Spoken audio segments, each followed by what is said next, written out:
মুসা, এই নাও তাওরাতের বাণী, বনি ইসরাইলের কাছে নিয়ে যাও, তাওরাতের বাণী প্রচার করো।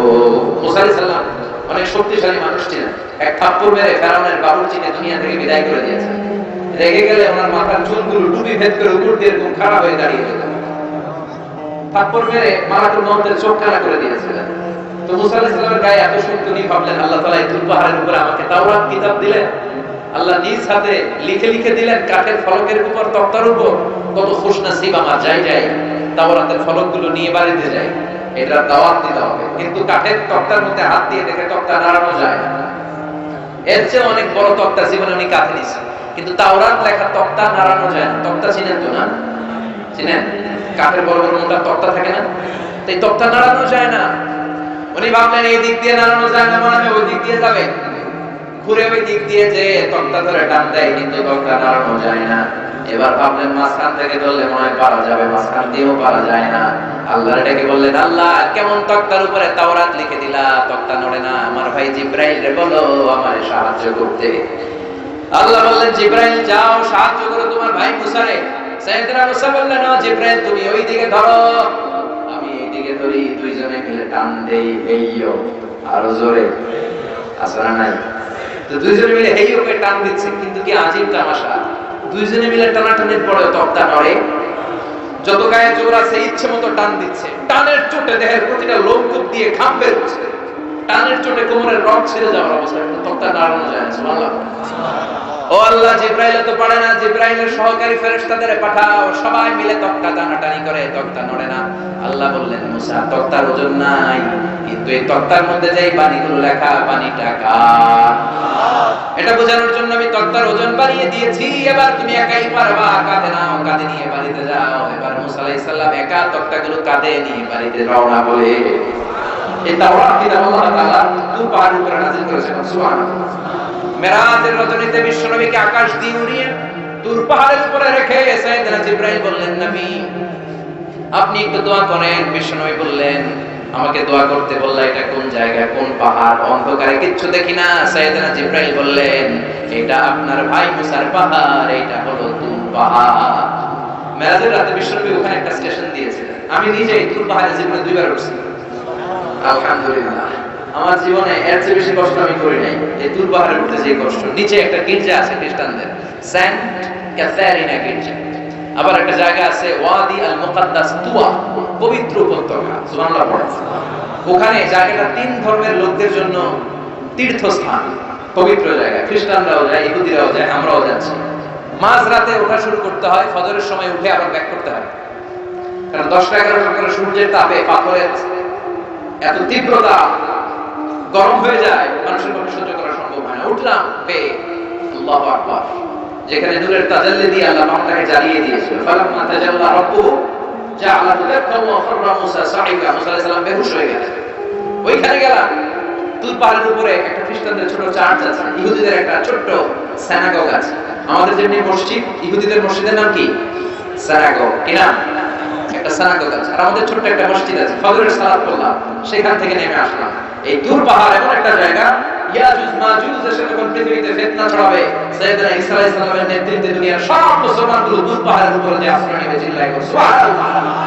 এজন্য আল্লাহ বললেন, ওয়াত-তিনি ওয়াজ-যাইতুনি ওয়া তুরি সিনিন ওয়া হাদাল বালাদিল আমিন। তার মানে তিন আর যাইতুন দিয়ে আল্লাহ ফিলিস্তিনের কসম কাটলেন, তুর পাহাড়ের মধ্য দিয়ে আল্লাহ মিশরের কসম কাটলেন, আর সর্বশেষে ওয়া হাদাল বালাদিল আমিন, এই নিরাপদ শহরের কসম বলে আল্লাহ মক্কাতুল মুকাররমার কসম কাটলেন। চিৎকার করে বলেন সুবহানাল্লাহ। এই 3টা দেশে বড় বড় 3জন নবীকে পাঠিয়েছে কে? ফিলিস্তিন হলো সাইয়েদনা ঈসা নবীর জন্মস্থান, মিশর হলো মুসা নবীর জন্মস্থান, মক্কাতুল মুকাররমায় বিশ্ব নবীর জন্মস্থান। আসরা নাই? অজমরা যারা করেছেন দেখেন, সৌদি গভর্নমেন্ট বিশ্ব নবীর জন্মস্থানটাকে চিহ্নিত করে রেখেছে, একটা লাইব্রেরি, মাকতাবা। ওইখানে গেলে ফ্রি বই পাওয়া যায়, বিশ্ব নবীর জন্মস্থান। এর পাশে আবু জাহিলের জন্মস্থান। ওইখানে সৌদি সরকার টয়লেট বানায় রাখছে। বাঙালি হাজিরা জেদ্দা এয়ারপোর্টে নেমেই সবার আগে আবু জাহিলের টয়লেট। সবাই বলে, আরে এই না জেদ্দা, 80 কিলো দূরে মক্কা, এরপর আপনি উমরা করবেন, হোটেলে যে বিশ্রাম নেবেন, চুল চেঁচে ফেলবেন, এরপরে না আবু জাহিলের বাড়ি। কয় না, আগে ওর বাড়িতে যাবেন, যাই আইগা বাড়ি দিয়ে। বিশ্ব নবীর জন্য মানুষের কত ভালোবাসা, বিশ্ব নবীর জন্য মানুষের কত মায়া। বিপরীতে আবু জাহিলের প্রতি ঘৃণা গোটা বিশ্বের মানুষের আছে না নাই? কারণ আবু জাহিল হলো জঙ্গি, বিশ্বনবী হলো মুজাহিদ, ঠিক কি না? ফেরাউন হচ্ছে জঙ্গি আর মুজাহিদ হচ্ছে সাইয়েদনা মুসা আলাইহিস সালাম। সাইয়েদনা ইব্রাহিম আলাইহিস সালাম জঙ্গি, সাইয়েদনা ইব্রাহিম আলাইহিস সালাম হচ্ছে মুজাহিদ। তাহলে জঙ্গিটাকে নাম বলেন, আরো জোরে বলেন। এখনো যারা ইসলামের পক্ষে কথা বলে তারা মুজাহিদ। আজকের এই ইদ্রিসিয়ার বাগানে যারা এসেছে প্রত্যেকটা দিনের এক একটা মুজাহিদ চিল্লায় বলেন, ঠিক কি না? আর যারা ইসলামের বিপক্ষে কথা বলে, ইসলামের বাস দিতে চায়, এরা এক একটা জঙ্গি চিল্লায় বলেন, ঠিক কি না? আমরা মুজাহিদ হতে চাই, আমরা ডানপন্থী হতে চাই, আমরা নবীদেরকে মডেল হিসেবে মানতে চাই, ঠিক কি না? এজন্য আল্লাহ বললেন ওয়া হাদাল বালাদিল আমিন, এই নিরাপদ শহরের কসম, নিরাপদ শহরের নাম হলো মক্কা। এই মক্কার পূর্ব নাম ছিল বাক্কা। মক্কার আগের নাম কি জানেন? বাক্কা। ইন্না আউওয়ালা বাইতি বুদিআ লিন-নাস লাল্লাযী বিবাক্কাতা মুবারাকা, নিশ্চয় পৃথিবীর প্রথম ঘর এটা আমি মক্কাতুল মুকাররমায় সেটআপ করেছি। আর মক্কার আগের নাম ছিল বাক্কা। মক্কার আগের নাম কি? এখন মক্কায় অনেক হোটেল আছে, হোটেলের নাম ফুন্দুক বাক্কা, মানে বাক্কা হোটেল। সুবহানাল্লাহ বলেন। এই বাক্কা শহরকে আল্লাহ কোরআনে বলেছেন উম্মুল কুরা, সব শহরের মা। ওমান দাখালাহু কানা আমিনা, যারা এই শহরে প্রবেশ করবে তাকে নিরাপত্তা দেয় কে? মক্কা শহর। কি যে চমৎকার শহর, a city that never sleeps anymore। যে শহরটা কখনো ঘুমায় না। রাত ৩টার যে দৃশ্য, রাত ৫টায় যে দৃশ্য, দুপুর ১২টায় যে দৃশ্য, রাত ১১টায় ঠিক একই দৃশ্য চিৎকার করে বলে, ঠিক না? এজন্য বিশ্বনবী বলতেন মক্কা তো আহাব্বুল বিলাদ ইলাইয়া, মক্কা হলো আমার কাছে সবচাইতে প্রিয় জায়গা। লাউলা খরিজতু লামা খারাজতু, মক্কা থেকে জোর করে যদি আমাকে কুরাইশরা বের করে না দিত আমি কোনদিন মক্কা ছাড়তাম না। সুবহানাল্লাহ। আল্লাহ বলেন এটা হচ্ছে মাসাবাতান লিন-নাসি ওয়া আমনা, সব মানুষের মিলন কেন্দ্র। কাবায় যখন আযান হয় তখন মৌমাছির বাসার দিকে মৌ পোকাগুলো যেমনি ভনভন ভনভন করে ছুটে, সবগুলো মুসল্লি কাবা ঘরের দিকে ছুটতে থাকে, চিৎকার করে পড়েন সুবহানাল্লাহ। কাবার আযান শুনেছেন? আল্লাহ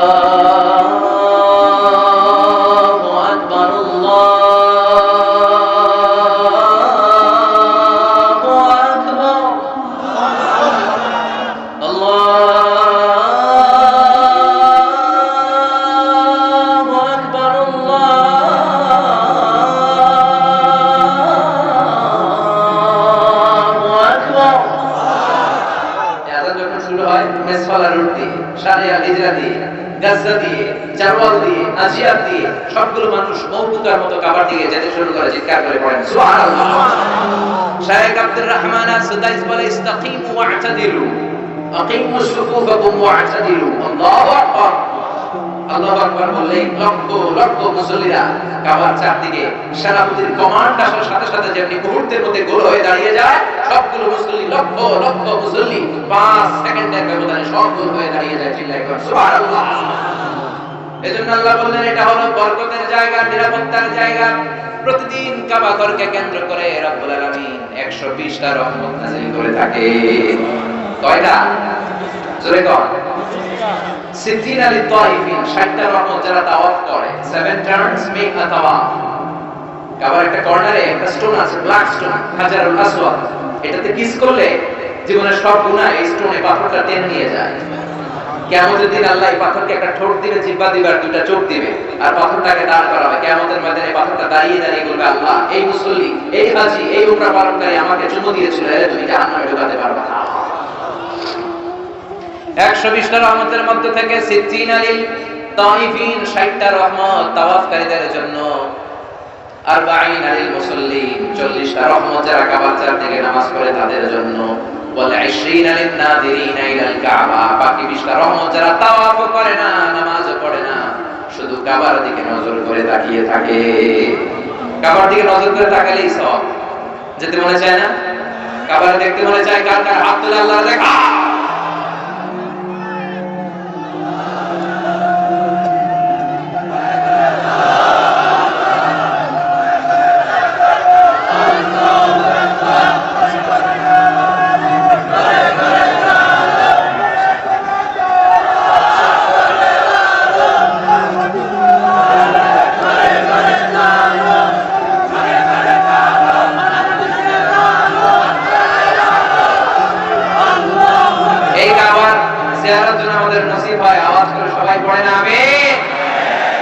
এখানে বসছেন কারা? এদিকে বসেন, বসেন একসাথে, একসাথে আমরা বিদায় নিব। বসে আমরা এখনই শেষ করে দিচ্ছি।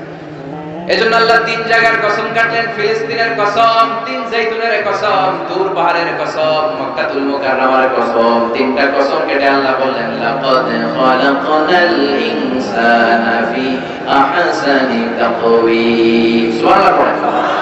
কসম কাটলেন তিনটা, চিৎকার করে বলতে হবে কয়টা? তিনটা কসম কেটে কত গুরুত্বপূর্ণ একটা কথা বলবেন, এটা না শুনে চলে যাবেন। বসেন। আল্লাহ বললেন, লাকাদ খালাকনাল ইনসানা ফি আহসানি তাকওয়িম, আমি মানুষকে অসাধারণ চমৎকার এক আকৃতি দিয়ে তৈরি করেছি। সুবহানাল্লাহ। মানুষের আকৃতি গঠন যে কত সুন্দর আপনি কল্পনা করতে পারবেন না।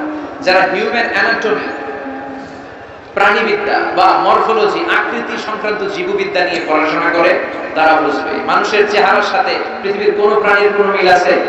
পৃথিবীর সবগুলো কুকুরের কেন্দ্রীয় চেহারা প্রায় একরকম, পৃথিবীর সব ছাগলের চেহারা একরকম, সব গরুর চেহারা একরকম, কিন্তু পৃথিবীতে 700 কোটি মানুষের বসবাস, একটা মানুষের চেহারার সাথে আরেকটা মানুষের চেহারার মিল আছে? আরো কত 700 কোটি পৃথিবীতে ছিল, এখন কবরবাসী। আরো কত 700 কোটি কিয়ামতের আগ পর্যন্ত আসবে। একটা মানুষের চেহারার ব্লুপ্রিন্টের সাথে, ডিজাইনের সাথে পৃথিবীর আরেকটা মানুষের চেহারার কোনো মিল আছে? আবার পৃথিবীর সবগুলো প্রাণীর মাথা থাকে নিচের দিকে, গরুর মাথা থাকে এমনি, ছাগলের মাথা থাকে এমনি, কিন্তু মানুষকে উঁচু মাথা করে দাঁড়িয়ে থাকার সুযোগ করে দিয়েছে কে? আল্লাহ। আবার মানুষকে আল্লাহ বানিয়েছে আশরাফুল মাখলুকাত, গোটা বিশ্বের সব সৃষ্টির সেরা। এজন্য নূরের ফেরেশতাও মানুষকে সেজদা দিয়েছে। চিল্লায় এখন ঠিক কিনা?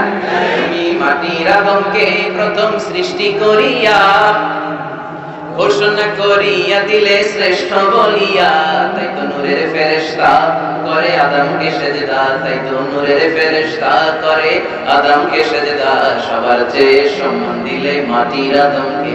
পড়েন, আল্লাহু আল্লাহু তুমি জাল্লে জালালু, শেষ করা তো যায় না গে তোমার গুণগান। আল্লাহু আল্লাহু। সুবহানাল্লাহ পড়েন। একজনের চেহারার সাথে আরেকজনের চেহারার কোনো মিল আছে? চিল্লায় বলেন। এজন্য রব্বুল আলামিন বলেন, ওয়া মিন আয়াতিহি খালকুস সামাওয়াতি ওয়াল আরদি ওয়া ইখতিলাফু আলসিনাতিকুম ওয়া আলওয়ানিকুম ইন্না ফি যালিকা লাআয়াতিন লিল আলিমিন। সুবহানাল্লাহ। আল্লাহ বলেন, আমার সৃষ্টির মধ্যে অন্যতম সৃষ্টি আকাশ জমিন সৃষ্টি, মানুষের ভাষার ভিন্নতা, গায়ের রঙের ভিন্নতা। এই যে বাঙালিরা আমরা কোন ভাষায় কথা বলি? চিৎকার করে বলেন, আমাদের ভাষা কি? ইংল্যান্ডেও কি বাংলায় কথা বলে? সিঙ্গাপুরে? আপনারা কি মনে করছেন পৃথিবীর সবাই বাংলাতে কথা কয়? না, এক একজনের ভাষা এক একটা। আমি সর্বপ্রথম বাংলাদেশ থেকে বের হয়েছি 2008 সালে। আমি মিশরে যখন যাই গভর্নমেন্ট স্কলারশিপে, ধর্ম মন্ত্রণালয়ের 2007 এ আমি ফার্স্ট হলাম সারা বাংলাদেশ, আল্লাহর মেহেরবানিতে। তখন ইজিপশিয়ান গভর্নমেন্ট আমাকে স্কলারশিপ দিয়ে পৃথিবীর সবচেয়ে বড় যে university, Al Azhar university, the biggest and the oldest Islamic university ever in the world, ওটাতে নিয়ে গেল। তো 11 জনের এক বাহিনী নিয়ে আমরা গেলাম 2018 সালের শুরুর দিকে। তো ওই প্রথম আমার বিদেশের সফর। প্রথমে কুয়েতে ছিলাম, কুয়েত থেকে কায়রো, সেখানে আমাদেরকে বরণ করা হলো, নিয়ে যাওয়া হলো মাদিনাতুল বুউস আল ইসলামিয়া, ফরেন ইন্টারন্যাশনাল স্টুডেন্ট ইসলামিক হোস্টেলে। এই প্রথম আমি বিদেশিদের মাঝখানে যে নিজের আবিষ্কার করলাম। এইদিকে তাকাই, ওইদিকে তাকাই, সুবহানাল্লাহ, কত যে নিয়ামত। এক একজন এক এক ভাষায় কথা কয়।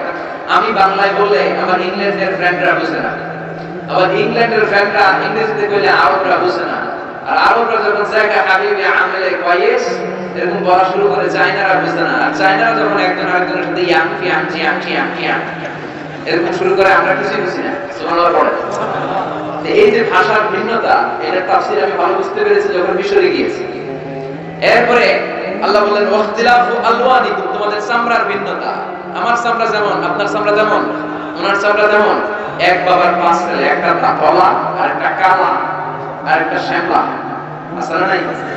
ওইখানে যে আমি প্রথম আফ্রিকান ছেলেদের দেখলাম। আমি প্রথম যেদিন গেলাম মাগরিবের নামাজে আমরা যখন ঢুকলাম, ঢুকেই দেখি আল্লাহু আকবার, students of more than 100 nationalities, they are coming to offering salah of maghrib। মাগরিবের নামাজ পড়ার জন্য হোস্টেল থেকে, যে হোস্টেলে ঢুকলাম 100টা দেশের ছাত্র থাকতো, 100টারও বেশি। এদিক থেকে চায়নারা আসতেছে, ওইখান থেকে Indonesia, Singaporean, American, Australian, Bangladeshi, Pakistani, African আসতেছে। এই প্রথম আমার জীবনে আমি নিগ্রো মানুষ দেখেছি, কালো মানুষ। নিগ্রো, কুচকুচে কালা, পাতিলার তলা কি কালা, এসো কালা। হাসি দিলে শুধু তাদের দাঁত দেখা যায়, কিন্তু অনেকে আছে দেখতে কালো, কলিজাটা দুধের মতো সাদা, আছে না নাই? আবার অনেকে আছে দেখতে সাদা কিন্তু ভিতরটা কুচকুচে কালো, আছে না নাই? প্রথম আমি মাগরিবের সালাম পড়ে সালাম ফিরে দেখি ডান দিকে মুনকার, বাম দিকে নাকি। ডান দিকে এক আফ্রিকান, ইয়া বড় কুচকুচে কালো, বাম দিকে আরেক আফ্রিকান। আমি দেখে দিছি তো সবাইকে দৌড়ান কে, এগুলো আপনার বন্ধু? আমি কই কি আমার বন্ধু? বললো হ্যাঁ, 100টা বেশি দেশের ছাত্র এখানে পড়বেন, সব তো বাঙালিরা না। এই প্রথম আমি কুচকুচে নিগ্রো লোকদের দেখেছি। আমার পাশের রুমে থাকতো এক চায়না, তার পাশে পাকিস্তান, তার পাশে সেনেগালের এক আফ্রিকান ছেলে। সেনেগালের রাজধানী হলো ঢাকা। তো ও বললো, ওই ছেলেটার নাম হচ্ছে আব্দুল ফাত্তাহ। আমার বলে মিজান, আমার বাবা সেনেগালের সবচেয়ে বড় মুফাসসির। সেনেগালের নির্বাচনের আগে, নির্বাচনী প্রচারণার আগে সব এমপি মন্ত্রীরা আমার বাবার কাছ থেকে দোয়া নিয়ে তারপরে নির্বাচনী প্রচারণায় নামে। বুঝতে পারলাম সব দেশেই ক্ষমতায় যাওয়ার জন্য ইসলামের তেল মালিশ করার দরকার, আছে নাই? এদেশেও দেখবেন নির্বাচনের আগ দিয়ে টুপির কোম্পানিগুলো লাভ, টুপি সব বিক্রি শেষ, নির্বাচন নাই, টুপিও নাই, চিল্লায় এখন ঠিক না? আব্দুল ফাত্তাহ আমারে বললো আমার বাবা অনেক বড় আলেম। একদিন আমার রুমে এসেছে, আমার একটা ফ্রিজ ছিল সেখানে ঠান্ডা পানির জন্য, এসে আমার হাতের সাথে হাত বসে আর কয়, hey man Mizan, how did you become so white? আমি তো কালার তুই তো সাদা হই কেন? আমি বললাম, আব্দুল ফাত্তাহ, সাদা তো আমি ইচ্ছা করে হই নাই, আমার সাদা বানিয়ে পাঠিয়েছে কে? তোমাকেও কালো বানিয়ে দুনিয়ায় পাঠিয়েছে কে? আব্দুল ফাত্তাহ বলে, মিজান, সাদার কালো যেই আমরা যেটাই হই, কেটে দিলে কিন্তু এক রঙের লাল টকটকে রক্ত বেরোবে, ঠিক না? কালো আর ধলো এ তো বাইরে কেবল, ভিতরে সবাই সমান রঙ। এজন্য আল্লাহ বলে, there is no difference, কোনো পার্থক্য নাই। There is no difference between black and white, between upper and lower, between the richer section of the society and poorer section of the society, between the prime minister, between the president, between the member of the parliament and rickshaw puller, factory worker. Everyone is completely equal, 100% equal, totally equal in the eyes of Islam. চিন্তা করে বলেন ঠিক না? ইসলাম বলে সাদা কালোর পার্থক্য নাই, ধনী গরিবের পার্থক্য নাই, নোয়াখালী বরিশালের পার্থক্য নাই, প্রধানমন্ত্রী আর কুড়ি ওভার টালাওয়ালা, আল্লাহর কাছে কোনো পার্থক্য নাই। আল্লাহর কাছে কিয়ামতের দিন সেই সবচেয়ে সেরা, ইন্না আকরামাকুম ইনদাল্লাহি আতকাকুম, যার হৃদয়ে আল্লাহর ভয় বেশি সেই আল্লাহর কাছে সেরা। চিল্লা এখন ঠিক কি না? হৃদয়ে আছে আল্লাহর ভয়, তারা কোনো পথ ভুলে যায় না। আল্লাহর প্রেম ছাড়া এই দুনিয়ায় কারো কাছে কোনো কিছু চায় না। রাতের আধারে যারা সেজদাতে রয়, দু চোখের অশ্রুতে নদী যেন বয়। ছলনার হাসানি যতই আসুক, পেছনে ফিরে মুছে তাকায় না। যাদের হৃদয়ে আছে আল্লাহর ভয়, তারা কবু পথ ভুলে যায় না। আল্লাহর প্রেম ছাড়া এই দুনিয়ায় কারো কাছে কোনো কিছু চাই না, কারো কাছে কোনো কিছু চাই না। চিল্লায় এখন ঠিক না? আল্লাহর কাছে সে সেরা যার অন্তরে তাকওয়া বেশি। এজন্য রব্বুল আলামিন ডেকে বলে, গোলাম লাকাদ খালাকনাল ইনসানা ফি আহসানি তাকওয়িম, আমি মানুষের চেহারাটা, আকৃতিটা সবচাইতে সুন্দর করে তৈরি করেছি। সবচেয়ে সুন্দর মানুষ, মানুষের চেয়ে সুন্দর কেউ হতে পারে? এজন্য বিশ্বনবী শিখিয়েছেন, তোমার সুন্দর চেহারাটা নিয়ে যখন আয়নার সামনে দাঁড়াবা, তখন পড়বা আল্লাহুম্মা হাসানতা খালকি ফাহসিন খুলুকি। এর মানে আল্লাহ, আমার চেহারাটা যেমনি আপনি সুন্দর করেছেন, আমার কলিজাটাও সুন্দর করে দেন। পড়েন আমিন। এই দোয়াটা পারেন না সবাই? আয়নার সামনে যে বিশ্বনবী এই দোয়া পড়তে বলেছে, আমার সাথে সাথে আওয়াজ করে সবাই পড়েন, আল্লাহুম্মা হাসানতা খালকি ফাহসিন খুলুকি। আওয়াজ করে আল্লাহুম্মা হাসানতা খালকি ফাহসিন খুলুকি। হে আল্লাহ, আমার চেহারা যেমনি সুন্দর করেছো, আমার চরিত্রটাও সুন্দর করে দাও। আল্লাহ বললেন, মানুষের চেহারাটা যে কত সুন্দর মানুষ জানেন? আইস সেটিং, যেখানে চোখ দরকার ওইখানে চোখ দিয়েছে কে? নাক দরকার নাক দিয়েছে কে? মুখ দরকার মুখ দিয়েছে কে? কান যেখানে দরকার কান দিয়েছে কে? দেখেন এই যে কানের সেটিংটা কত অসাধারণ। এই কান দুইটা এখানে না থেকে এই কান যদি এই বগলের নিচে দিত আল্লাহ, কথা কন, আর এই কান যদি এই বগলের নিচে দিত, তাহলে আজকের মাহফিল শোনার জন্য আপনাদের সবার এইভাবে বসা লাগতো। কথা কন, এমনি কান চাপা দিয়ে রাখলে কথা বোঝা যেত? সুবহানাল্লাহ বলবেন না? চোখ যেখানে সেটিং দরকার ওইখানে 2 ইঞ্চি উপরে যদি কপাল হইতো ফুটবল খেলতে পারতেন? বলে হেড দিলে চোখ দিলে ডিমের মতো পৌঁছে যেত, ঠিক কি না? কি যে সেটিং! আবার কানের ভিতরে এরকম পেছনে পেছনে রাস্তা দিয়েছে, এয়ার ক্যানেল বলে এটা, কি বলে? অনেকে মনে করে এমনি এমনি দিস, মা খারাপটা হামটা বাতিল, এমনি এমনি আল্লাহ কিছুই দেয় না, সবগুলোর পেছনে কজ এন্ড ইফেক্ট আছে, কারণ আছে। এই পেছনে এয়ার ক্যানেল না থাকলে, রাস্তা না থাকলে আপনি কোনো কথা শুনতেই পেতেন না। এই যে সাউন্ড ওয়েভ, শব্দ তরঙ্গ ইথারে ভেসে আমাদের শ্রবণ ইন্দ্রিয়ের ভেতরে শোনার আবেগ জানায়। আমি কথা বললে এটা ক্যানেল দিয়ে ঘুরে ঘুরে যেতে হবে। এই ক্যানেল যদি কাইটা দেওয়া হয়, আপনি হয়ে যাবেন কানকাটা রমজান। কি হবে? কিছুই শুনতে পাবেন না। এটা লাগবে, এটা দিয়ে ঢুকবে, ঢুকে ভিতরে একটা এয়ার ড্রাম আছে। কি আছে? ড্রাম আছে। কথা কান, এই ড্রামের ভেতর দিয়ে এই সাউন্ড ওয়েভটা ঘুরতে থাকে, ঘুরে আমাদের দেহে 206টা হাড্ডি, দেহের সবচেয়ে ছোট হাড় বা হাড্ডিটা কানের ভিতরে ঢুকে গেছে।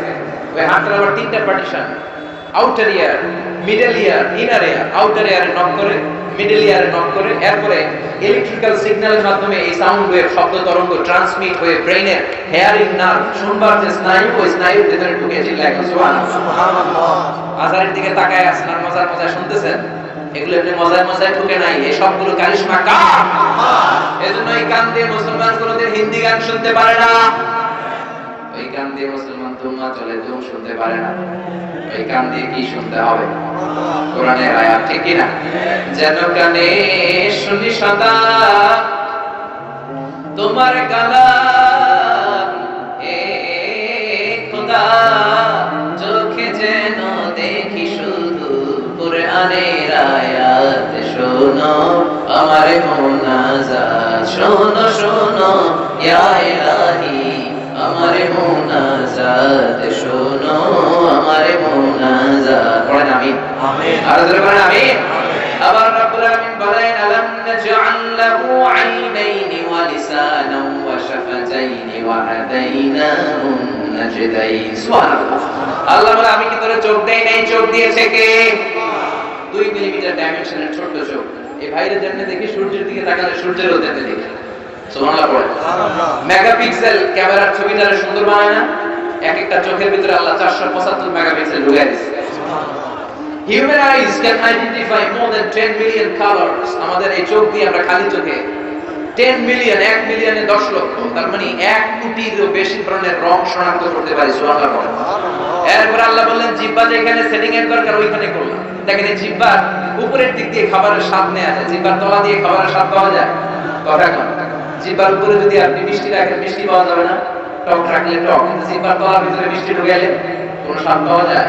এই জিহ্বার পার স্কয়ার সেন্টিমিটারে আল্লাহ টেস্ট বার রেখে দিয়েছে 184টা। সেই হিসাবে আমাদের ছোট্ট জিহ্বা দিয়ে আমরা 10,000-এরও বেশি খাদ্যের স্বাদ নিতে পারি। চিৎকার করে বলেন সুবহানাল্লাহ। এজন্য আল্লাহ ডেকে বললেন লাকাদ খালাকনাল ইনসানা ফি আহসানি তাকওয়িম, মানুষকে আমি চমৎকার একটা আকৃতি দিয়ে তৈরি করেছি। সুবহানাল্লাহ। আমি একদিন ভাবলাম যে এতগুলো বেন্ডিং আল্লাহ দিল কেন? এই দেখেন হাতের এখানে হাঁটি, এটা নাড়ানো যায়, এদিকে টুইস্ট করা যায়, ঠিক না? আবার কবজি টুইস্ট করা যায় না? কবজি টুইস্ট না করলে ক্রিকেট খেলার সময় বল করতে পারতেন? স্পিন বল করে, leg spin, off spin, pace ball, googly ball, আছে না নাই? আহা কি নিয়ামত! এরপর আমি ভাবলাম যে আল্লাহ এতগুলো বেন্ডিং দিলে, এখানে একটা, এটা টুইস্ট করা যায়, লিগামেন্ট গুলো নড়ে, এখানে আরেকটা ভাঙা, এতগুলো ভাঙা দিল কেন? পরে হিসাব করে দেখি এগুলোর কাজের অভাব নাই। এই ছোট আঙ্গুল দিয়ে ইশারা দিয়ে মানুষকে দেখানো যায়, আবার পিছন থেকে গুতা মারা যায়। জোরে কম কত কাজ। আবার পোলাপানরা আঙ্গুলের টোকা দিয়ে ক্যারাম খেলে, আছে না নাই? বাজার করে এই আঙ্গুলের মধ্যে ভর করে আমরা ব্যাগ ধরে নিয়ে আসি। মহিলারা এই আঙ্গুল দিয়ে কি সুন্দর কাঁথা সেলাই করে। সার্জারির মতো, অপারেশনের মতো সূক্ষ্ম থেকে সূক্ষ্ম কাজগুলো ফিজিশিয়ান যারা, ডাক্তাররা, তারা এই আঙ্গুলের খোঁজায় করে থাকে। সুবহানাল্লাহ। আবার আঙ্গুলের হাতের চিপার মধ্যে যদি রং তুলি পাওয়া যায়, আঙ্গুল দিয়ে সুন্দর ছবি আঁকার সুযোগ আছে না নাই? আবার ক্রিকেটের মাঝখানে 2 আঙ্গুল তুললে ছক্কা হয়ে যায়, একটা তুললে ওটা ভালো, ঠিক কি না? বের হয়ে যাও তুমি, আউট। এইভাবে আঙ্গুল তোলা মানে কি? লাইক। এটা কি? ডিসলাইক। এটা কি? ভিক্টরি, বিজয়। দেখবেন জেলখানা নিয়ে যেতে দেয় করে এটা দেখেন,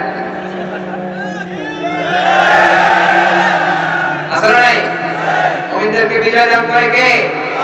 এই যে স্বাধীনতা যুদ্ধে বিজয় লাভ করেছে, বিজয় দিয়েছে কে?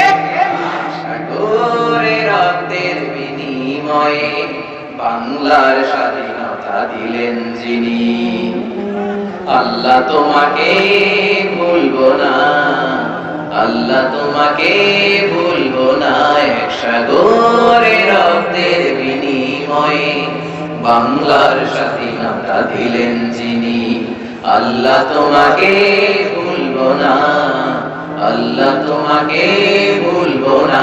চিল্লা বলেন ঠিক কিনা? মুমিনদেরকে বিজয় দেয় কে? আল্লাহ। কিন্তু মুমিনদেরকে ধৈর্য ধারণ করা লাগবে, মুমিনের মতো মুমিন হওয়া লাগবে, পাক্কা মুমিন হওয়া লাগবে। আযাব গজব অত্যাচার দেখে মুমিন কখনো হতাশ হয়ে যায় না, ঠিক কিনা?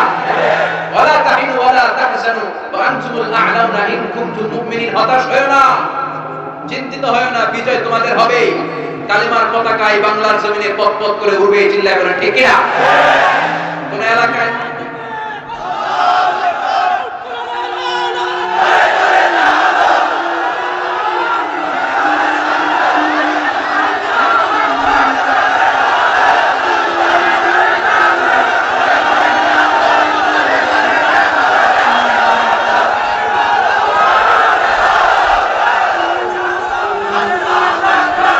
আমরা ইসলামকে এদেশে বিজয়ী শক্তির মসনদে দেখতে চাই, চিল্লায় বলো ঠিক কিনা?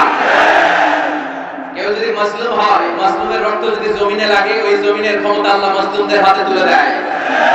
রাত্রি যত গভীর হয়, সুবহে সাদিকের সময় কাছে আসতে থাকে, গর্ভবতী নারীর পেটের ব্যথা যত বাড়তে থাকে, নতুন মেহমান আসার সময় বাড়াতে থাকে, এমনি ইসলামের পক্ষের শক্তির উপর আযাব গজব অত্যাচার যত বাড়তে থাকে, কালিমার বিজয়ের সময় কাছে আসতে থাকে। ইসলামের বিজয়কে কেউ ঠেকায় রাখতে পারবে না।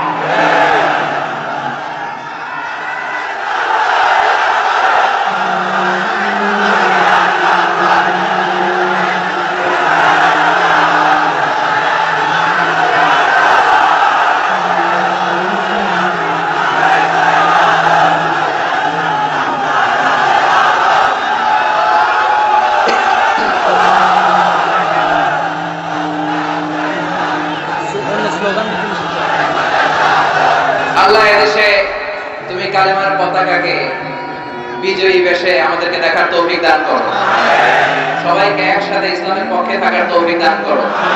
যারা এদেশের ক্ষমতার মসনদে বসা, তারা যেন ইসলামের পক্ষে থেকে কাজ করতে পারে, তৌফিক দান করো। প্রশাসনের ভাইরা যারা আছে, তারা যেন ইসলামের পক্ষে থাকতে পারে, তৌফিক দান করো। আমাদের নিরাপত্তার জন্য যে পুলিশ ভাইরা, মিডিয়ার ভাইরা, র্যাবের ভাইরা, সেনাবাহিনীর ভাইরা, আমার দেশের সীমানা যারা পাহারা দেয় ইসলামের জন্য, তাদেরকে কবুল করে নাও। এজন্য রব্বুল আলামিন বলেন, লাকাদ খালাকনাল ইনসানা ফি আহসানি তাকওয়িম, মানুষকে আমি চমৎকার আকৃতিতে তৈরি করেছি। কার কথা? আল্লাহ। সুম্মা রাযাকনাহু আসফালা সাফিলিন, এরপরে তাকে আমি আমার পশ্চাৎমুখী করেছি। ভালো হলে মানুষ অনেক ভালো, খারাপ যদি হয় মানুষের চেয়ে খারাপ আর হয় না, ঠিক কি না? এটা দুইটা তাফসীর। এক তাফসীর হচ্ছে লাআদাল উমর, মানুষের চেহারা অনেক সুন্দর, এই সৌন্দর্য ফুটে ওঠে যৌবনে। আর যখন যৌবন ফুরিয়ে বার্ধক্যে মানুষ পৌঁছে যায়, তখন আসফালা সাফিলিন, ইলা আরদালিল উমর, তার চামড়াগুলো ঝরে যায়, তার চোখের পর্দা নেমে যায়, তার কোমরে ব্যথা হয়ে যায়, তার হাতে একটা লাঠি লাগে, সে কুচো হয়ে হাঁটে, চিল্লায় ঠিক না? তার মানে রংধরা যৌবন জঙ্গলে শেষ। আজকের ক্ষমতা কালকে নাও থাকতে পারে, চিল্লায় ঠিক না? আজকে যে আমার সৌন্দর্য, কালকে সৌন্দর্য নাও থাকতে পারে। এজন্য আল্লাহ বলেন, সুম্মা রাদাদনাহু আসফালা সাফিলিন, একটা সময় মানুষ থাকে তাগড়া যুবক, একটা সময় মানুষের দেহের মধ্যে শক্তির অভাব নাই, আর একটা সময় আছে নাতিপুতি নিয়ে হাঁটে, মাথাটা বাঁকা হয়ে যায়, লাঠি নিয়ে হাঁটা লাগে, ঠিক না? এটা একটা তাফসীর। আরেকটা তাফসীর হচ্ছে উলাইকা কাল আনআম বাল হুম আদল, মানুষ যদি ভালো হয় ফেরেশতার চেয়ে ভালো, মানুষ যদি খারাপ হয় ফেরেশতার পশুর চেয়েও খারাপ, চিল্লায় ঠিক না? A lion never kill a lion, an elephant never kills an elephant, a dog never kills a dog, একটা কুকুর একটা কুকুরে মারে না, সিংহ সিংহরে মারে না, হরিণ হরিণরে মারে না, হাতি হাতিরে মারে না, কিন্তু মানুষ মানুষরে মারে, চিল্লায় ঠিক না? একটা হাতি আর একটা হাতিরে 20 টুকরা 40 টুকরা 30 টুকরা করে না, কিন্তু একটা মানুষ মানুষকে শুধু নৃশংসভাবে মারেই না, 30 টুকরা 40 টুকরা করে বস্তাবন্দি করে, চিল্লায় ঠিক না? মানুষ জনপদের পর জনপদ নিশ্চিহ্ন করে দেয়, বোমা মেরে শহর উড়িয়ে দেয়, মানুষ মেরে মেসাকার করে দেয়, ঠিক না? এজন্য আল্লাহ বলেন, সুম্মা রাদাদনাহু আসফালা সাফিলিন, মানুষকে অনেক সম্মান দিলাম, সুন্দর চেহারা দিয়ে বানালাম, মানুষ যদি খারাপ হয় মানুষ অনেক খারাপ হয়ে যায়। তবে ইল্লাল্লাযীনা আমানু, যারা ঈমান এনেছে, ওয়া আমিলুস সলিহাত, নেক কাজ করেছে, ফালাহুম আজরুন গায়রু মামনুন, তাদের সওয়াব কোনদিন শেষ হবে না। যারা ঈমান আনে, যারা সৎ কর্ম করে, তাদের স্থান জান্নাত। চিৎকার করে বলতে হবে তাদের স্থান কি?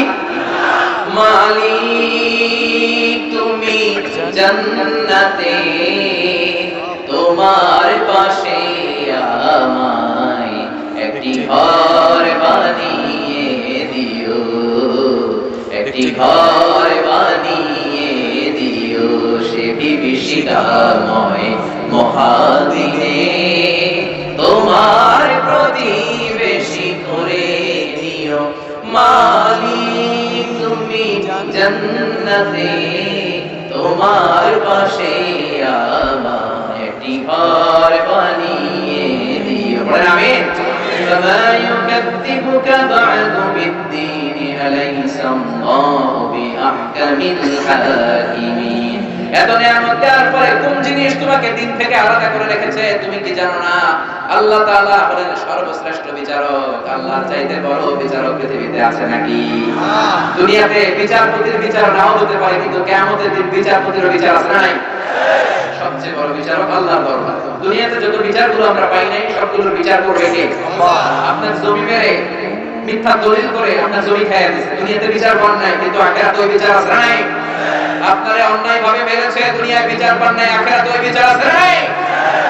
রব্বুল আলামিন বলেন, فَأَمَّا مَنْ ثَقُلَتْ مَوَازِينُهُ فَهُوَ فِي عِيشَةٍ رَاضِيَةٍ وَأَمَّا مَنْ خَفَّتْ مَوَازِينُهُ فَأُمُّهُ هَاوِيَةٌ وَمَا أَدْرَاكَ مَا هِيَ نَارٌ حَامِيَةٌ। সুবহানাল্লাহ। যারা যারা ভালো করেছো এটাও তোমার আমলনামায় সেদিন তুলে দিবে কে? যারা খারাপ করেছো সেটাও তুলে দিবে কে? বিষ্ণু বললেন, মান ক্বারা সূরাত তিন, কেউ যদি সূরা 3 তেলাওয়াত করে আর পড়তে পড়তে আলাইসাল্লাহু বিআহকামিল হাকিমিন এই পর্যন্ত চলে আসে, ফালিয়াকুল, সেজন্য বলে বালা বালা ওয়া নাহনু আলা যালিকা মিনাশ শাহিদিন। কারণ আলাইসাল্লাহু বিআহকামিল হাকিমিন, আল্লাহ কি শ্রেষ্ঠ বিচারক নয়? এটা বলে আল্লাহ একটা প্রশ্ন তুলে দিয়েছে শ্রোতাদের সামনে। আল্লাহ put a question to the audience, he put a question to the listener। লিসনারদের সামনে আল্লাহ প্রশ্ন রেখেছে, আমি কি শ্রেষ্ঠ বিচারক নই? আমরা বললাম বালা, চিল্লায় বলেন বালা। ওয়া নাহনু আলা যালিকা মিনাশ শাহিদিন, আমরা বললাম আল্লাহ অবশ্যই অবশ্যই আপনার চাইতে বড় বিচারক কেউ নাই। দুনিয়াতে আমরা অনেক জায়গায় বিচার পাই না, আপনার কাছে বিচার পাবো এটাই আমাদের ভরসা, ঠিক কি না?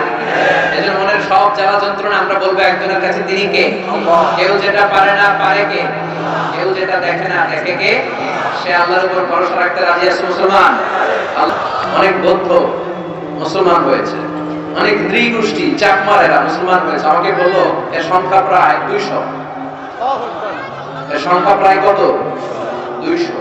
তো উনি খুঁজে খুঁজে কারা এরকম আগ্রহী তাদেরকে নিয়ে আসে, এনে ইসলামের সুস্থল ছায়ার ভেতরে ঢুকিয়ে দেয়। তো আমাকে বললো, মিজান ভাই এই 200 জনকে নিয়ে হোটেল শেরাটনে একটা প্রোগ্রাম করতে চাই, আপনার কিন্তু আসতে হবে।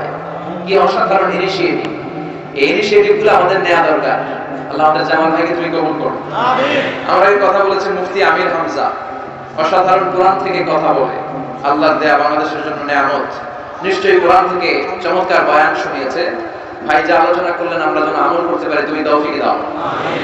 ওনাদের পাশাপাশি আমিও একজন নগণ্য কোরআনের শিক্ষার্থী, কিছু কথা কোরআন থেকে সরাসরি আপনাদের সাথে শেয়ার করবো ইনশাআল্লাহ। পড়েন যে বইটা থেকে কিছু কথা আমরা শুনতে চাই, আওয়াজ করে বলেন তো বইটার নাম? আল কোরআন। এই কোরআনে কোনো ভুল আছে? সন্দেহ আছে? সংশয় আছে? কেমন করে থাকবে? কারণ বইটাকে নাযিল করেছে কে? আল্লাহ। This is the book whereof there is no doubt and a guidance to those who are muttaqin। এটা এমন বই যে বইয়ে কোনো ভুল নাই, কোনো সন্দেহ নাই, মুত্তাকিনদের জন্য পথ প্রদর্শন করে বইটারে পাঠিয়েছে কে? আল্লাহ। আসুন আমরা সরাসরি এই বই থেকে কথা শুনি।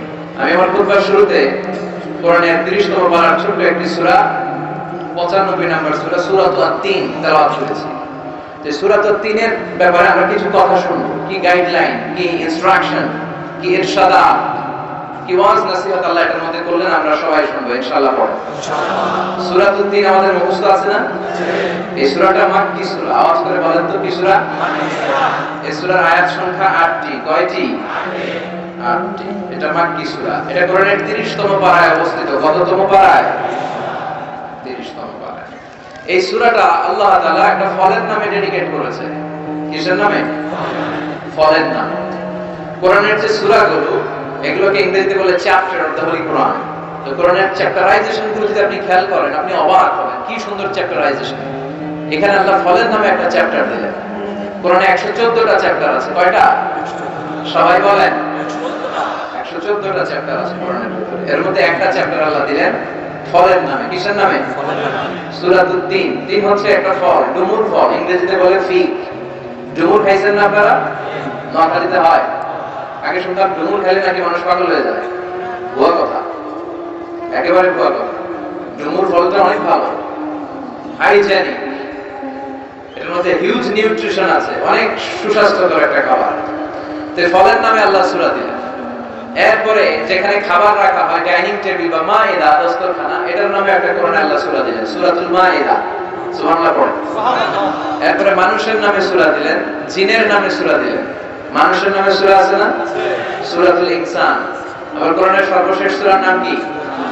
কথা বলেন। নাস। এরপরে জিনদের নামে সূরা দিলেন, সূরাতুল জিন। এরপরে ইন্ডিভিজুয়াল মানুষের নাম করে সূরা দিলেন, সূরাতুল ইউনুস, ইউসুফ, হুদ, ইব্রাহিম, নূহ। সুবহানাল্লাহ পড়েন। এগুলো হচ্ছে নবী। নবী ছাড়াও একজন আল্লাহর ওলির নামে সূরা দিলেন, সূরাতুল লুকমান। আছে না নাই? আবার সব নারীদেরকে খুশি করার জন্য আল্লাহ একটা সূরা দিলেন, সূরাতুন নিসা। আল্লাহর সুন্নাত দেখছেন, আল্লাহ নারীদেরকে খুশি রাখতে চায়, এজন্য নারীদেরকে খুশি রাখবেন। বিশ্বনবী বলেছেন রিফকাম বিল কাওয়ারিদ, নারীদেরকে কাচের গ্লাসের সাথে তুলনা করা হয়েছে। কাচের গ্লাস আস্তে ধরতে হয়, আস্তে রাখতে হয়, জোরে ধরলে, জোরে রাখলে ভেঙে যাওয়ার সম্ভাবনা আছে না নাই? নারীদের মনটা, হৃদয়টা একেবারে নরম। ওনাদের সাথে নরম কথা বললে ওনারা নরম, আর গরম হলে ওনারা গরম।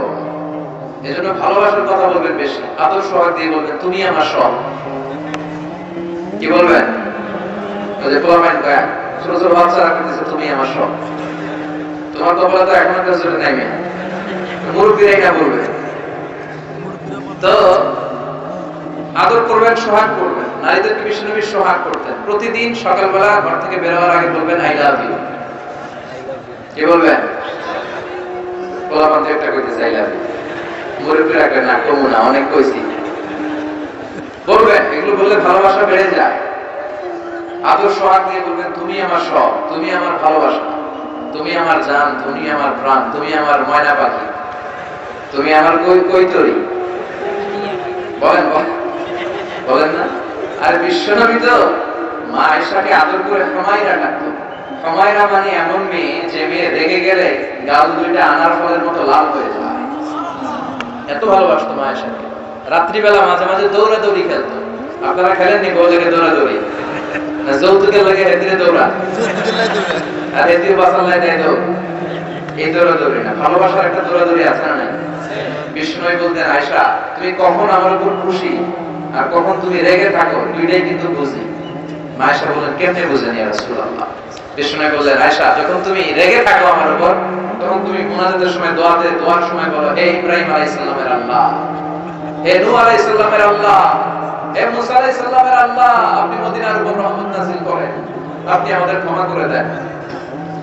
যখন রেগে থাকো তখন অন্য নবীদের নাম নাও, আর যখন তুমি আমার উপর খুশি থাকো তখন তুমি দোয়ার মধ্যে বলো হে মুহাম্মদ সাল্লাল্লাহু আলাইহি ওয়াসাল্লামের আল্লাহ, আপনি আমাদেরকে maaf করে দেন। সুবহানাল্লাহ পড়ো। সুবহানাল্লাহ। কি ভালোবাসা ছিল দুজনের মধ্যে। একই বালতি থেকে পানি নিয়ে দুজনে গোসল করতেন। বিবাহিতরা টিপস নিয়ে যান ভালোবাসা কেমনে বাড়াবেন। একই বালতি থেকে পানি নিয়ে গোসল করতেন বিশ্বনবী মুহাম্মদ রাসূলুল্লাহ সাল্লাল্লাহু আলাইহি ওয়াসাল্লাম। গ্লাসের যেই জায়গায় ঠোঁট লাগিয়ে মা আয়েশা পানি খেতেন বিশ্বনবী ঠিক ওই জায়গায় ঠোঁট লাগিয়ে পানি খেতেন। মা আয়েশা গোশতের হাড্ডি খেয়ে রেখে দিলে মা আয়েশার খাওয়া হাড্ডিটা বিশ্বনবী হাতে নিয়ে চষতে শুরু করে দিতেন। মা আয়েশা বলতেন আমার মর্যাদা অন্যান্য সব নারীদের চেয়ে বেশি, কারণ আমার কারণে তোমরা তায়াম্মুমের বিধান পেয়েছো। আমি যখন বিশ্বনবীর সাথে একই কম্বলের নিচে থাকতাম তখন আকাশ থেকে কোরআনের আয়াত নাযিল করত কে? আমার কোলে মাথা রেখে ইন্তেকাল করেছে আখিরি জামানার পয়গম্বর, আমার ঘরে বিশ্বনবীর কবর। সুবহানাল্লাহ। মাঝে মাঝে রাতে দৌড়াদৌড়ি করতো। একদিন বললেন আয়েশা, নতুন বিয়ে হয়েছে, কুমারী নারী, একমাত্র কুমারী নারী বিষ্ণুনবী, আয়েশা চলো দৌড়াদৌড়ি খেলি। ওই যে পিলারটা দেখা যায় বা খেজুর গাছ দেখা যায়, কে কার আগে করতে পারে, দুইজনে দৌড় দিলেন। বিষ্ণুনবী ইচ্ছে করে আস্তে দৌড়ালেন। বিষ্ণুনবী জোরে দৌড়ালেন, আয়েশা পারবে? কথা বলেন। মক্কার এক কুস্তিগীরকে ধরে বিষ্ণুনবী 3 বার আছাড় মেরেছে। খরাকালে সাহাবীরা বলতো, নবীর ঘোড়া কই যে চলে যেত আমরা খুঁজেই টের পেতাম না। এক হাতে 40 জন জান্নাতের শক্তি ঢুকায় দিয়েছে কে? আল্লাহ। তো আস্তে করে দৌড়ালেন, আয়েশা আগে যে পিলার ধরলো, জিতে গেল। বললো, নবী আমি জিতেছি। বিষ্ণু বললেন, ঠিক আছে তুমিই জিতেছো। আসলে ইচ্ছা করে যে জিতাই দিয়েছে, আয়েশা টের পায়। তো জিতাই দিয়ে মাঝে মাঝে একটু। এরপরে তার কয়েক বছর পরে আয়েশা তখন আর চিকন নেই, এবার মোটা হয়ে গেছে। আবার মাঝরাতে বললেন, আয়েশা চলো আজকে একটু এক্সারসাইজ করি। ওই যে পিলার দেখা যায়, কে কার আগে করতে পারে, দুইজনেই দৌড়। এবার বিষ্ণু মনে মনে বলে, আজকে নো চান্স, আজকে কিন্তু তোমার জিতাই দিব না, আজকে আমি দৌড়াবো। আগে দৌড়ে জিতে গেল, আয়েশা হয়ে গেলেন সেকেন্ড। এবার আয়েশার মন খারাপ। বিষ্ণুর কাছে যেয়ে বললেন, ইয়া হুমায়রা, ইয়া আয়েশা। হুমায়রা মানে যার গাল লাল হয়ে যায়, মানে লালি। এ আমার লালি গো। কই তোরে কি এমনি এমনি কইতে কইছি? বিষ্ণু এর খুনসুটি করতেন, ভালোবাসা দেখাতেন। হে আমার লালি বউ, ও আমার আদরের বউ। হ্যাঁ দিদি সাবকত বিতিল, ওই যে 7 বছর আগে তুমি আমারে হারাই দিছিলে দৌড়ে, আজকে তোমারে হারাই ওটা শোধ নিয়ে নিলাম। সুবহানাল্লাহ। বাড়িতে গিয়ে বললেন, এরকম ভালোবাসার দরকার আছে না নাই? স্বামী স্ত্রী একে অপরকে সালাম দিবেন, একে অপরের প্রশংসা করবেন, স্ত্রীর সৌন্দর্যের প্রশংসা করবেন। আপনার স্ত্রী আপনি বলবেন যে তুমি সুন্দরী, তুমি অনন্যা, তুমি রূপবতী, তুমি গুণবতী, তুমি অপ্সরী, তুমি প্রিয়ঙ্বদা, তুমি সুহাসিনী, তুমি সুকেশিনী, তুমি সুভাসিনী, তুমি অসূর্যম কোষা, মেঘে কালো কেশ, কাজল কালো চুল, হরিণের মতো টাকো টাকো তোমার দুটি চোখ। এগুলো বলবেন, বললে খুশি হয়ে যাবে। এরপর বাসায় যে সে অনেক কাজ করে, ছেলে মেয়েদেরকে দেখে, রান্না বান্না করে, এগুলো প্রশংসা করবেন। বিশেষ করে রান্নার প্রশংসা যদি করা যায়, স্ত্রী অনেক খুশি হয়ে যাবে। আপনি 10 লাখ টাকা দিলেও এত খুশি হবে না, রান্নার প্রশংসা করলে যত খুশি হবে। আজকে থেকে রান্নার প্রশংসা করতে রাজি আছেন তো? ছোট্ট একটা গল্প দিয়ে শুরু করি। এক লোক ওয়াজে শুনেছে যে আসলে স্ত্রীর প্রশংসা করা দরকার, আগে আগে সালামটা দিয়ে দেওয়া দরকার, তার চেহারার প্রশংসা, তার রান্নার প্রশংসা করা দরকার। তো মাহফিল শুনে বাড়িতে গিয়ে দেখে স্ত্রী তার জন্য অপেক্ষা করছে খাবার নিয়ে। ঘরে ঢুকেই স্ত্রী খাবার দিচ্ছে প্লেটে, স্বামী খায় আর মিঠি মিঠি হাসে। তো স্ত্রী বলে, ওয়াজ শুনে আসতো, রাত বাজে 12টা, খাও ভালো করে, হাসবে না। মহিলাদের সামনে আবার হাসা যায় না, মিটমিট করে হাসবেন না, ওকে নিয়েই হাসবেন। তো সে বলে, না হাসতেছি এই কারণে, আজকে যে তুমি রান্না করছো না, এই রান্নাটা এত মজা হয়েছে আমার জীবনে, আমার পুরো জীবনে এত মজার গরুর গোশতের রান্না আমি খাই নাই। রান্না মজা হয়েছে শুনে স্ত্রী তেলে বেগুনে চলে উঠছে। বলে, কি রান্না মজা হয়েছে? মানে বিগত 10 বছরের সংসার, 10 বছর ধরে রান্না করে খাওয়াই, একদিনও আমার রান্নার প্রশংসা করলাম না। আর আজকে পাশের ঘরের ভাবি একটু গরুর গোশতের তরকারি পাঠাইছিল, পাশের ঘরের ভাবি একটু গরুর গোশতের তরকারি দিয়ে গেছিল বাটি।